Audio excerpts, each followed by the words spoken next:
Of all the parts of our life we want to work well, perhaps the most important is lifestyle. Mr. Schoaf gave me one of his strongest concepts when he said, "Don't just learn how to earn, learn how to live." And that's what lifestyle is all about, learning how to live. Here's one of the great challenges of life: being happy with what you have while in pursuit of what you want. Now consider this. Some people have plenty of beautiful things filling their days, but they get little happiness from them. Some people have money, but they have trouble finding joy in their lives.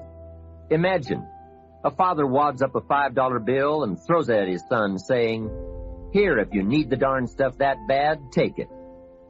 Same money, poor style. And remember, it's not the amount that counts. It's the style that counts. Mr. Schoaf taught me lifestyle in those early days, starting with small amounts. He said, imagine that you're getting your shoes shined, and the shoe shine boy has done a fabulous job. You have one of the world's all-time great shines, so you pay him for the shine. Now you consider from the change in your hand what kind of tip to give him. And the question pops into your mind, shall I give him 1 quarter or 2 quarters for my neat shine? Mr. Schoaf said, if 2 amounts for a tip ever come to your mind, always go for the higher amount. He said, become a 2-quarter person. I said, what difference would that make, 1 quarter or 2 quarters? He said, all the difference in the world. If you said, well, I'll just give him 1 quarter, that will affect you for the rest of the day. You will start feeling bad. Sure enough, in the middle of the day, you will look down at your great shoe shine and say, I've got to be cheap. 1 lousy quarter. That will affect you.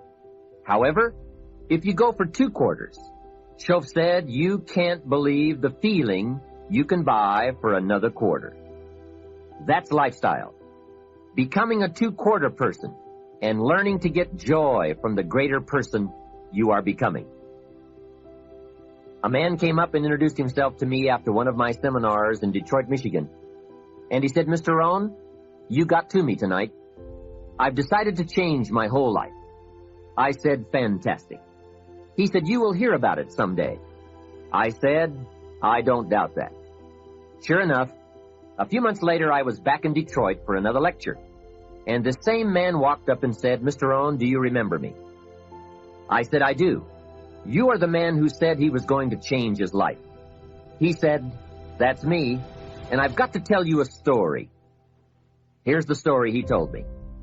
After the last seminar, he said, I started thinking about ways to begin changing my life. And I decided to start with my family. I have 2 lovely teenage daughters, the best kids anyone could ask for. They never give me any trouble. However, I've always given them a hard time, especially as teenagers. One of the things they dearly love to do is to go to rock and roll concerts, to see their favorite performers. Now, I've always given them a hard time on this subject. They would ask to go, and I would say, no, I don't want you to go. The music is too loud. You'll ruin your hearing. And besides, it's the wrong crowd. I would always give them a hard time. Then they would beg, please, Daddy, we want to go. We don't give you any trouble. We're good girls. Please let us go. Well, after they had begged long enough, I would reluctantly throw them the money and say, okay, if you have to go that bad. So that's where I decided to start to make some changes in my life. Then he said, here's what I did. Not long ago, I saw this advertisement that one of my daughter's favorite performers was coming to town. Guess what I did? I went down to the concert hall and bought the tickets myself. Later that day, when I saw my girls, I handed them this envelope and said, daughters of mine, you may not believe this, but inside this envelope are your tickets to the concert that's coming to town. I knew it was one of their favorites. They could not believe it. Then I told them one more thing. I said, begging days are over. Now my girls really couldn't believe it. Finally, I made them promise not to open the envelope till they got to the concert, and they agreed. Now comes concert time. When they arrive, they open the envelope and hand the tickets to the usher. He says, "Follow me." And he starts down front. They say, "Wait a minute. Something must be wrong." The usher looks at the tickets and says, "Nothing is wrong. Follow me." They walk down front, 10th row, center. Now the girls really cannot believe it. He said, "I stayed up a little late that night, and sure enough, around midnight, my daughters came bursting through the front door. One of them lands in my lap, the other one has her arms around my neck, and they both say, 'You have got to be one of the world's all-time great fathers.'" What a neat story. What a great example of how it's possible, with just a change in attitude and a little thought, to live the good life. Same money, different style. Remember, the challenge is to get joy from your life and what you have to share. It's not the amount that counts. It's the uniqueness, the love, and the attitude that counts. Even people of modest means can experience a sophisticated lifestyle. They simply learn to save up some of their Pepsi money for a bottle of fine wine. Don't spend all your money a quarter at a time. Save up and buy something of special value, something fine, or something that lasts, or something you are proud of, or a gift of value to give to someone special. Even with modest means, you can save your candy money for a concert. And for a sophisticated person, a few may be better than many. Better a few treasures than a house full of junk.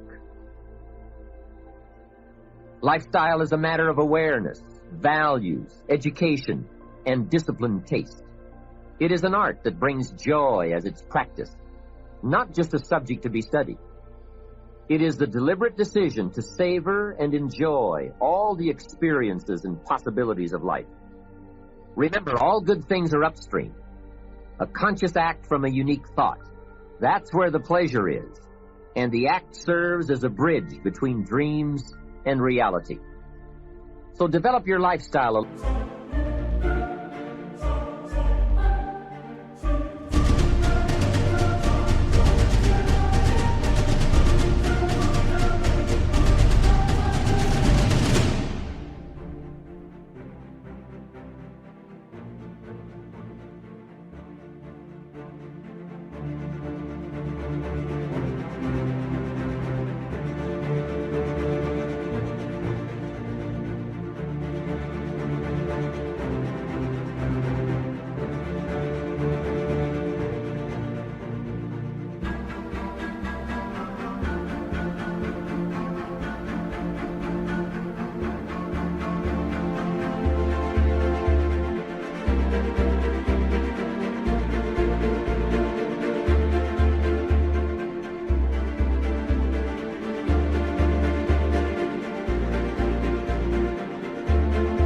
Little more.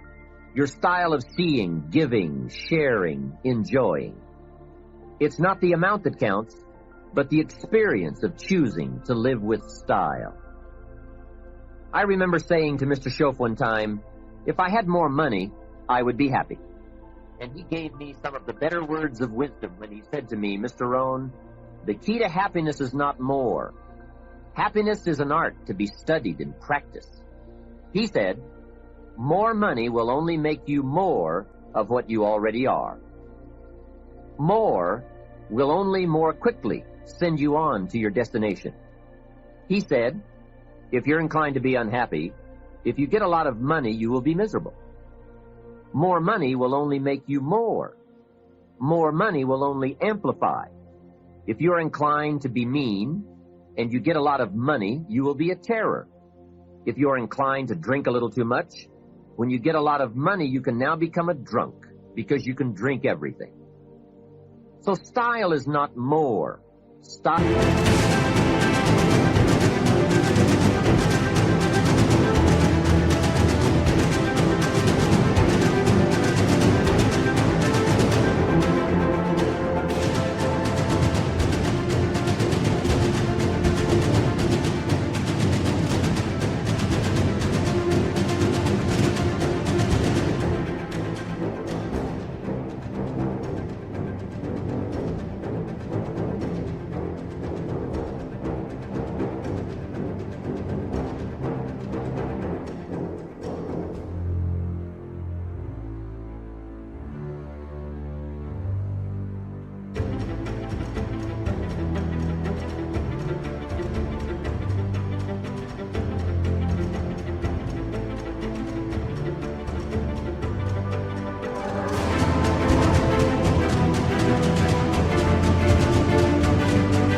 an art, a genius, a design. Lifestyle is reserved for those who are willing to study and practice the higher arts of life. Lifestyle is culture, music, dance, art, sculpture, literature, plays, concerts. Lifestyle is a taste of the fine, the better, the best. Mortimer Adler, the philosopher, says, if we don't go for the higher tastes, we will settle for the lower ones. So develop it.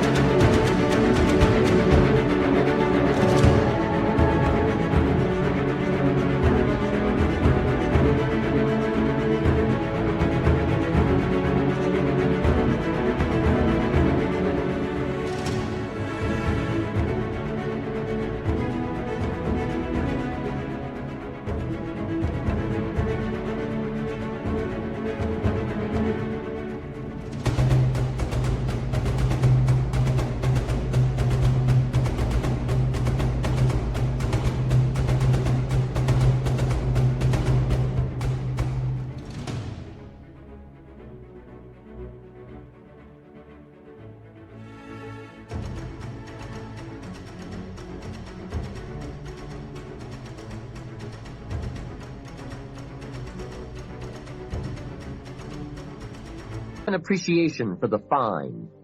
That is a worthy purpose. Developing an appetite for the unique things in life. Study the art and reach for the best. To have the best in the time we have available to us, that is the quest. Remember, it's not the amount, it's the imagination. In our fast-paced, consumer-driven society, it can be easy to get caught up in the pursuit of material possessions, wealth, or success. We are bombarded with messages that tell us we need more, that we should never be satisfied with what we have, and that our worth is tied to what we own or achieve. However, research has shown that happiness is not actually correlated with material wealth or success. In fact, people who focus solely on the pursuit of external rewards are often less happy and satisfied with their lives than those who are able to find contentment and gratitude in what they already have. Being happy with what you have doesn't mean you should stop striving for more or setting goals for yourself. It simply means recognizing and appreciating the blessings in your life right now, rather than